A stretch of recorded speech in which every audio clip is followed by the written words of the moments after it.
नमस्कार, मैं डॉक्टर अजीत भारती आज फिर आपके लिए हिंदी विषय के अंतर्गत फणीश्वरनाथ रेणु का संक्षिप्त परिचय लेकर आया हूँ, अर्थात शॉर्ट परिचय। तो चलो फिर शुरू करते हैं। सबसे पहले आता है जन्म। तो इनका जन्म हुआ था 4 मार्च सन 1921 ईस्वी को। और स्थान था औराई हिंगना पूड़िया, अब अरेरिया बिहार में है। फिर आता है शिक्षा। तो इन्होंने इंटरमीडिएट पास किया हुआ। इंटरमीडिएट का अर्थ होता है 12वीं पास। उसके पश्चात आती है भाषा। तो इन्हें हिंदी भाषा आती है और जो भी स्थानीय भाषा थी वो भी इनको आती थी।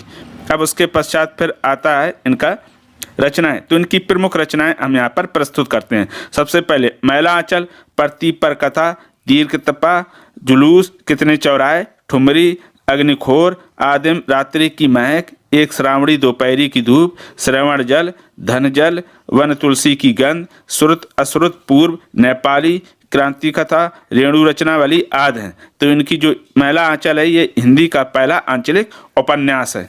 ठीक, ये इसकी विशेषता है। अब आते हैं निधन। तो इनका निधन हुआ था 11 अप्रैल सन 1977 ईस्वी को। और कहाँ पर? पटना में हुआ था। उसके पश्चात आता पुरस्कार। तो इन्हें उस समय पद्मश्री पुरस्कार मिला हुआ था। फिर आता है लेखन शैली। तो इन्होंने अपनी रचना वर्णनात्मक शैली, रिपोर्टाज शैली, मनोवैज्ञानिक शैली, बिंबात्मक शैली, हास्य व्यंग्यात्मक, भावात्मक आदि इन्होंने शैलियों में अपनी रचनाएं लिखी हैं।